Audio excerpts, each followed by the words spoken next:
अस्सलामुअलैकुम। जो भी वीडियो देख रहे हैं लाइक सब्सक्राइब ज़रूर करना। बिस्मिल्लाहिर्रहमानिर्रहीम। अस्सलाम वालेकुम नादरीन, आप यूट्यूब चैनल देख रहे हैं। मैं इमरान खान हूं। अब तक की अपडेट्स में आपके सामने रख देता हूं।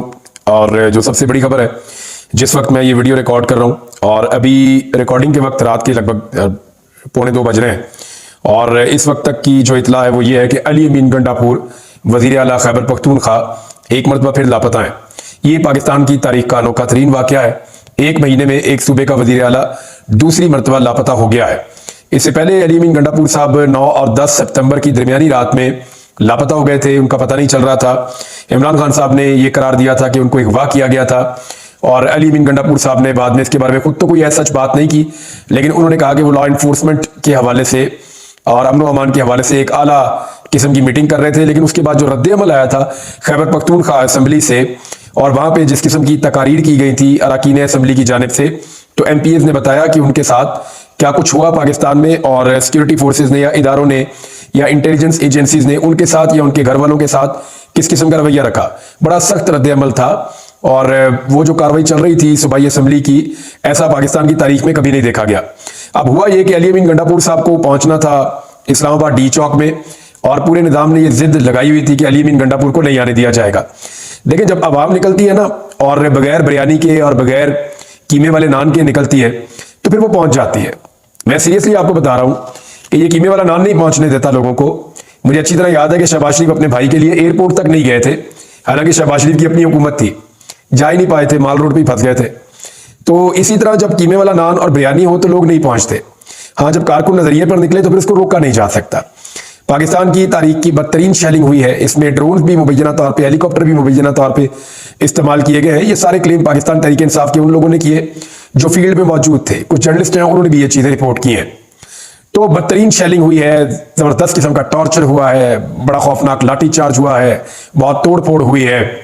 इसके बावजूद कारकुन पहुंच गए। कारकुनों ने बहुत मार खाई, बड़ा सब्र किया, लेकिन दोपहर को अली अमीन गंडापुर के साथ हफ्ते की दोपहर को, जो जुमे को इन्होंने पहुंचना था, तो हफ्ते की दोपहर तक जाके ये फिर पहुंचे, इस्लामाबाद को टच किया, फिर इस्लामाबाद में दाखिल हुए और फिर डी चौक तक पहुंच गए। अली अमीन गंडापुर ने डी चौक तक कामयाबी से पहुंचने के बाद वहां पे कारकुनों को बैठा दिया, कारकुन वहां पे बैठ गए, और फिर अली अमीन गंडापुर साहब चले गए फ्रेश होने के लिए। और कुछ पार्टी के दीगर लोग भी हैं, क्योंकि करीबी है खैबर पख्तूनख्वा हाउस, तो इन्होंने मीटिंग भी करनी थी, तो ये लोग चले गए खैबर पख्तूनख्वा हाउस। अब इससे पहले क्या हुआ, थोड़ा वहां पे आ जाए, खैबर पख्तूनख्वा हाउस में क्या हुआ वो मैं आपको बाद में बताता हूं। तहरीक इंसाफ से बार बार राब्ते किए जा रहे थे, और यह कहा जा रहा था कि आप इस एहतजाज को खत्म कर दें, लेकिन तहरीक इंसाफ की जो पॉलिटिकल कमेटी है वो बार बार इन राब्तों के बावजूद मस्बत जवाब नहीं दे रही थी। तहरीक इंसाफ की पॉलिटिकल कमेटी ने कहा कि हम तमाम फैसले अब एहतजाज के मैदान में करेंगे, हमारे मुतालबात माने जाएं तो हम एहतजाज खत्म कर सकते हैं। और जो सबसे बड़ा और मेन मुतालबा है वो ये है कि आईनी तरमीम ना की जाए, आईनी तरमीम को रोका जाए, क्योंकि पाकिस्तान तहरीक इंसाफ इसको आईन के ऊपर एक हमला समझती है। अब पॉलिटिकल कमेटी ने कर दिया साफ इनकार, उन्होंने कहा जी कोई मुज़ाकरात नहीं होंगे, इस हवाले से कि एहतजाज खत्म कर दिया जाए। तो अली अमीन गंडापुर ने अनाउंस किया था कि मेरा इख्तियार नहीं है एहतजाज को खत्म करना, और मेरा अपना इख्तियार जो है वो भी इमरान खान के पास है। तो अली अमीन गंडापुर साहब ने यह कहा, उन्होंने कहा जिसने बात करनी है जाके उनसे कर ले। और अब ये बड़ी तादाद में कारकुनों को लेकर डी चौक पहुंच गए। यानी हुकूमत अपनी तमाम तर ताकत के बावजूद, फस्तायत के बावजूद नाकाम हो गई। रबड़ की गोलियां मारी इन्होंने लोगों को, बहुत सारे लोग जख्मी हो गए, अस्पतालों में पहुंचे, और इन्होंने आंसू गैस की शेलिंग की इंतहा कर दी। अब पहली दफा ऐसा हुआ कि सहाफी बहुत बड़ी तादाद में जख्मी हुए हैं और बहुत बुरी तरह मुतासिर हुए हैं।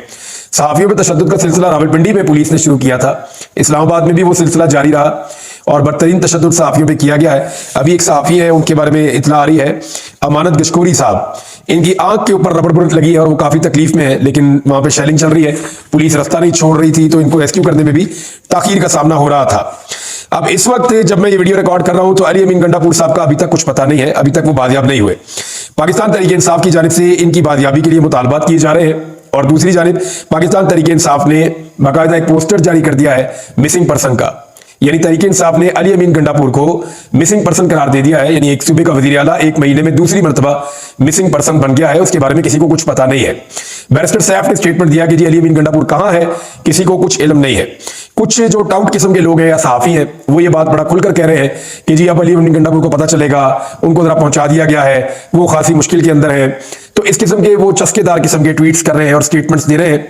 हालांकि इस वक्त उन्हें यह कहना चाहिए कि ये आजादी जमहूरियत नहीं है, आजादी इज़हार राय नहीं है। एक सूबे के वजीर आला को ताकत के बलबूते पे उठा लिया जाना और उस सूबे का जो हाउस है उसके अंदर से उठा लिया जाना, ये इंतहाई अफसोसनाक है। एक महीने के अंदर पाकिस्तान में जो कुछ हुआ उसकी मिसाल माजी में नहीं मिलती।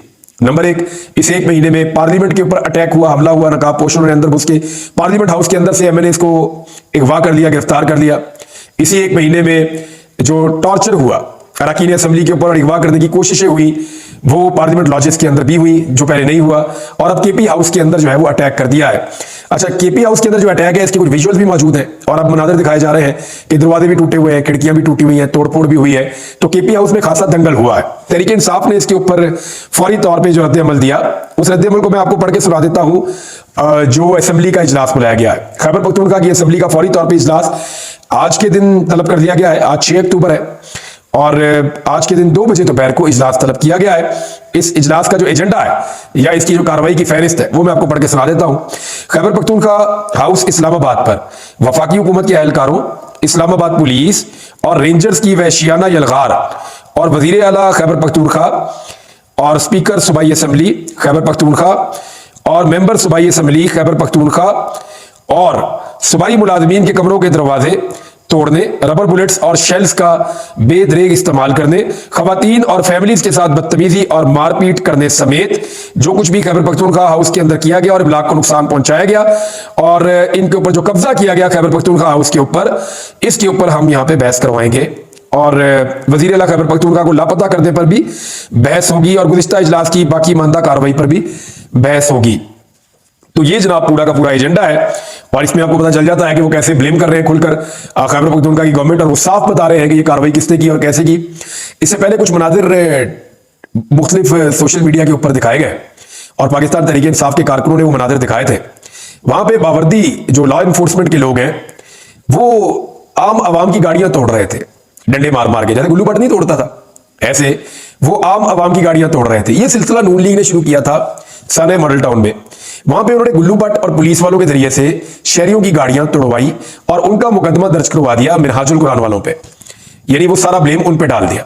ये सिलसिला तब शुरू हुआ था, ये फॉल्स फ्लैग ऑपरेशन पीएमएलएन का हमने जब पहली दफा देखा तो ये गुल्लू भट्ट वाला माहौल हमने देखा वहां पे साने मॉडल टाउन में। उसके बाद हम ये बार बार देखते हैं, अभी आज भी, यानी पहले कंटेनर लगाते हैं, फिर आंसू गैस फेंकते हैं, फस्तायत की इंतहा करते हैं, टॉर्चर करते हैं, लोगों को गिरफ्तार करते हैं, लोगों को दीवार के साथ लगा देते हैं, फिर लोग आगे से जब रद्द-ए-अमल देते हैं तो कहते हैं जी देखो दहशतगर्द है।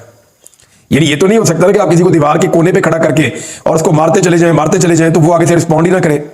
ये सेल्फ डिफेंस तो हर आदमी का राइट है और ये राइट उसको कॉन्स्टिट्यूशन देता है कि आपकी जब जान को खतरा आ जाए और आप फंस जाएं तो फिर आपने अपनी जान बचानी भी होती है। बहरहाल अली अमीन गंडापुर साहब की जो गिरफ्तारी है ना, या उनका जो मिसिंग पर्सन हो जाना है, ये कोई सादी चीज नहीं है। एक तो तहरीक इंसाफ कह रही है कि सुबह वो हेबियस की एक दरखास्त डालेगी इस्लामाबाद हाई कोर्ट में कि अली अमीन गंडापुर को केपी हाउस के अंदर से अरेस्ट किया गया। आपको याद होगा जब सिंध हाउस के ऊपर सिर्फ कारकुनों ने दरवाजे पे एहतजाज किया था तो ये पीडीएम की जमातें जो है ये छलांगे मार रही थी गुस्से में और इनके मुंह से झाग निकल रही थी गुस्से में कि सिंध हाउस ये सिंध हुकूमत का है, यहां पे सिंध की सिक्योरिटी है, आप उसके दरवाजे तक पहुंचे कैसे। तो आज आप देखें ना सिर्फ दरवाजे तक पहुंचे बल्कि दरवाजे के अंदर जाकर अंदर वाले तमाम दरवाजे तोड़ दिए, खिड़कियां तोड़ दी, तोड़फोड़ करके वहां से बहुत सारे लोगों को गिरफ्तार करके अगवा करके ले गए। अब सवाल यह पैदा होता है कि जो लोग शोर मचा रहे थे मरियम नवाज के होटल का एक दरवाजा टूटने पर, वो दरवाजे का लॉक तोड़ के निकाला था वहां से कैप्टन सफदर को, जब उन्होंने कायदे आजम की कब्र की बेहुरमती की थी तो कैप्टन सफदर को जब वहां से निकाला था दरवाजे का लॉक तोड़ के, तो उस पर पूरे पाकिस्तान में वावेला मचाया था हमारे कुछ दोस्तों ने। तो मैं उनसे ये जानना चाहता हूं कि खैबर पख्तूनख्वा हाउस के बहुत सारे दरवाजे और खिड़कियां टूटने पर उनका आज क्या रद्द-ए-अमल है, क्या वो वही बात आज भी कहेंगे या वो सारा कुछ सिर्फ नून लीग के लिए था। अली अमीन गंडापुर साहब के गायब होने के ना कुछ बड़े अहम असरात हो सकते हैं। नंबर 1, याद रखिएगा, एहतजाज खत्म करवाने की कोशिश की जाएगी। बैरिस्टर गौर जब आए, दोबारा पॉलिटिकल कमेटी की मीटिंग हुई, उसके अंदर सारे लोग बैठे और वहां यह बताया गया कि जनाब अली अमीन गंडापुर को और बाकी लोगों को छोड़ने के बदले में यह कहा गया है कि हम इनको छोड़ देंगे वरना आप एहतजाज खत्म कर दें। नंबर 1। दूसरा, यह कहा भी गया कि 149 के तहत हम सूबाई हुकूमत के इख्तियारात अपने पास रख लेंगे और हमारे पास जब सूबाई हुकूमत के इख्तियारात आ जाएंगे, उनको छीन लिया जाएगा तो फिर सूबाई हुकूमत अमली तौर पर फारग हो जाएगी। ये बातें वहां पर कही गई। तो इसके जवाब में मुत्तफिका तौर पे सारी की सारी पॉलिटिकल कमेटी ने कहा कि हम एहतजाज किसी सूरत खत्म नहीं करेंगे। अली अमीन गंडापुर कोई इमरान खान से बड़ा लीडर नहीं है, अंदर है तो फिर हो, कोई फर्क नहीं पड़ता, बहुत सारे और लोग भी गिरफ्तार हैं और ये खुद ही उनको छोड़ना पड़ जाएगा। हम कानून का रास्ता लेंगे, एहतजाज का रास्ता लेंगे जो आईने पाकिस्तान के मुताबिक है, तो वो अपना एहतजाज करना चाहते हैं। अच्छा, एक तो एहतजाज खत्म करवाना है, वो तो पाकिस्तान तहरीक इंसाफ ने फिलहाल अब तक नहीं माना। दूसरा, जो एमएनएज है ना पाकिस्तान तहरीक इंसाफ के, जिनको तोड़ा जाना था, वो अली अमीन गंडापुर साहब ने उनको प्रोटेक्शन दी हुई है खैबर पख्तूनख्वा में। अब मैं आपको क्लियर बता रहा हूं, जो एमएनएज जिनको गायब किया जाना था, जिनको मारधाड़ करनी थी, जिनको डराना था, खौफजदा करना था, जिनकी बाजू मरोड़ के उनसे तरमीम के हक में वोट लेना था, वो सारे एमएनएज अली अमीन गंडापुर साहब ने खैबर पख्तूनख्वा के अंदर महफूज मकामात पर रखे हुए हैं और उनको तहफ्फुज़ फराहम किया हुआ है कि आपने यहां से नहीं निकलना जब तक कि काजी फायद ईसा साहब रिटायर नहीं हो जाते। अब अली अमीन गंडापुर साहब पे दबाव डाला जाएगा और कोशिश की जाएगी कि उन एमएनएज को वहां से कोई और ले जाए या हुकूमत या हुकूमती इदारों के वो काबू में आ जाए और फिर बाजू मरोड़ के उनसे आईनी तरमीम पर वोट लिया जा सके। दूसरा, ये बहुत इंपॉर्टेंट पहलू है, इसको याद रखिएगा। तीसरा एक और पहलू है, वो ये है कि अगर सूबाई हुकूमत के इख्तियारात को एक्सरसाइज करना शुरू कर देते हैं आर्टिकल 149 के तहत, फेडरल गवर्नमेंट ये करती है, तो फिर तरीके इंसाफ के जिन अराकीन को वहां पे पुलिस वगैरह तहफ्फुज़ दे रहे हैं, वही पुलिस उनको पकड़ के इधर भी ला सकती है। तो ये सारी चीजें हैं और यानी अभी तो ये इतलात आ रही है कि कुछ जो वोट देने की एबिलिटी रखते हैं एमएनएज, उनके कुछ घर वालों को भी, रिश्तेदारों को भी थ्रेट किया गया है, कुछ को गिरफ्तार या अगवा भी किया गया है। ये जो मनाजिर हमने देखे खैबर पख्तूनख्वा हाउस के, ये इंतहाई अफसोसनाक है।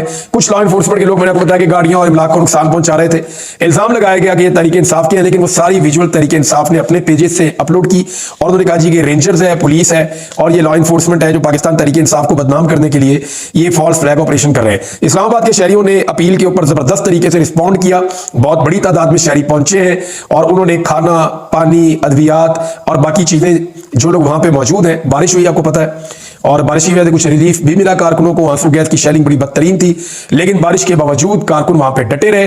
लास्ट टाइम आपको याद होगा जब 2014 में इमरान खान साहब धरना देने के लिए आए थे तो बारिश हुई थी और उसके बाद फिर 126 दिन तक धरना चला था। भारत अभी इतना लंबा तो नहीं चलेगा, ये मामला सिर्फ काजी फायद ईसा साहब की एक्सटेंशन और एक ऐसी आईनी तरमीम जिसको पाकिस्तान तहरीक इंसाफ, फजलुर रहमान साहब और बाकी जमातें आईने पाकिस्तान पर हमला समझती है, तो इन चीजों की वजह से कि ये आइन पर हमला है, इनको रोकने के लिए ही उन्होंने ये धरना देना है। देखते हैं कि धरना कब तक चलता है। इस्लामाबाद के शहरियों ने इसार की एक मिसाल कायम की है, उन्होंने अपने मेहमानों का ख्याल रखा, उन्हें खाना पहुंचाया, बाकी चीजें पहुंचाई और बड़ी तादाद में कारकुन जख्मी हुए हैं, कुछ पुलिस वाले भी जख्मी हुए हैं, मीडिया वाले भी जख्मी हुए हैं। अब मैं थोड़ा सा आपको लाहौर का बताऊं कि लाहौर में बहुत बड़े पैमाने पर एहतजाज हुआ, लेकिन जो लाहौर में पाकिस्तान तहरीक इंसाफ की जो क़यादत है पंजाब की, वो कारकुनों को इकट्ठा करने में नाकाम रही। मैं साफ आपको बता रहा हूं, कारकुन निकले, छोटे छोटे जत्थों में निकले, उन्होंने एहतजाज किया, पुलिस के साथ आंख मचोली उनकी सारा दिन चलती रही, सैकड़ों की तादाद में लोग गिरफ्तार हुए, बहुत ज्यादा लाठीचार्ज हुई, बहुत सारे लोग जो जख्मी भी हुए और बदतरीन टॉर्चर किया गया। आंसू गैस की शेलिंग बहुत बदतरीन की गई लाहौर में, लेकिन इसके बावजूद कारकुन डटे रहे सारा दिन, सैकड़ों गिरफ्तारियां होने के बावजूद, और कुछ कारकुन पहुंचने में कामयाब भी हुए मीनारे पाकिस्तान तक। लेकिन सवाल यह पैदा होता है कि जो लीडरशिप है पाकिस्तान तहरीक इंसाफ की, वो लाहौर में कारकुनों को इकट्ठा करने में एक यूनिफाइड एफर्ट लगाने में नाकाम क्यों रही? वहां पे उनकी नाकामी हुई है। पंजाब में जो एहतजाज किया मुख्तलिफ इजलाम में पाकिस्तान तहरीक इंसाफ में, उसके विजुअल दबाना शुरू हो गए क्योंकि इंटरनेट इंतहाई सुस्त रहा, इंटरनेट बहुत सारे इलाकों में बंद रहा, उसकी वजह से बर वक्त इंफॉर्मेशन नहीं पहुंच पा रही थी। उम्मीद करते हैं कि उसके विजुअल्स आएंगे तो वो सिचुएशन सामने आ जाएगी कि एक्चुअली हुआ क्या पूरे पंजाब में और लाहौर में। डी चौक की इंफॉर्मेशन जो है वो तो पूरा पाकिस्तान इस वक्त जानता है। अच्छा, अभी एक नई अनाउंसमेंट भी पाकिस्तान तहरीक इंसाफ की जानिब से की गई है कि फौरी तौर पे इस्लामाबाद और उसके गिरदोनवा के जितने भी पाकिस्तान तहरीक इंसाफ से ताल्लुक रखने वाले कारकुन हैं या आम पाकिस्तानी हैं, वो इस्लामाबाद डी चौक के लिए निकल पड़े। साथ ही साथ खैबर पख्तूनख्वा के मुख्तलिफ इजला में ओहदेदारान से दोबारा रब्ता किया गया है और वहां पे अहकाम जारी किए गए हैं पार्टी की जानिब से कि जितने भी मैक्सिमम कारकुन डी चौक में आ सकते हैं वो अब पहुंचना शुरू कर दें। ताज़ा कारकुनों की इस वक्त जरूरत है और अली अमीन गंडापुर के अगवा के बाद वैसे ही खैबर पख्तूनख्वा का टेम्परेचर हाई है, तो देखना है कि इसके ऊपर हुकूमत इस जल्दी के ऊपर तेल डालती है या इस जल्दी के ऊपर जो है वो पानी डालती है। अच्छा, रेंजर और पुलिस ने तो मारा कुटा लोगों को या जो एक्शन है वो किया है, लेकिन फौज के बारे में जो मैंने आपको कहा था एग्जैक्टली वही हुआ। फौज ने किसी को उंगली तक नहीं लगाई। मैंने आपको कहा था ना कि फौज पब्लिक से कभी नहीं लड़ेगी और पब्लिक भी फौज के साथ नहीं लड़ेगी। लोग बल्कि आपस में घुल मिल भी गए थे, तो फौज ऐसा कभी नहीं करेगी, उनकी ये ट्रेनिंग ही नहीं है, उनका ये काम ही नहीं है, वो इस काम के लिए ट्रेड ही नहीं हुए, बने ही नहीं, वो ये कर ही नहीं सकते। ये बड़े खौफनाक तजर्बे होते हैं और ये जब एक दफा हुआ था तो उसका नतीजा भी आपने देख लिया। तो फौज कभी भी ऐसा नहीं करेगी, मैंने आपसे पहले कहा था और एग्जैक्टली वही हुआ है कि फौज ने ऐसा नहीं किया। नाज़रीन, सिर्फ गिरफ्तारियों का इस्लामाबाद वाली भी बता दूं कि इस्लामाबाद में लगभग 600 के करीब अफराद गिरफ्तार हुए हैं और जितने बंदे ये पीडीएम की जमातें निकाल नहीं ना सकती, एहतजाज के लिए, उतने तो सिर्फ तहरीक इंसाफ के इस्लामाबाद से गिरफ्तार हो गए, बाकी तो अलग है। सिर्फ इस्लामाबाद से गिरफ्तारियां 600 के करीब है। इमरान खान की बहनों को अदालत में पेश नहीं किया गया, हालांकि उनको गिरफ्तार किए हुए अब पहले उनको गिरफ्तार किया गया जुम्मे को, फिर हफ्ता भी गुजर गया, अब एतवार आ गया है, उनको अदालत में पेश नहीं किया गया। अदालत ने एक रिपोर्ट तो मांगी है, देखते हैं आगे क्या होता है। जैसे जैसे इतलात आएंगी आपके साथ शेयर करते रहेंगे। अब तक के लिए इतना ही, अपना ख्याल रखिएगा, अपने चैनल का भी। अल्लाह हाफिज़।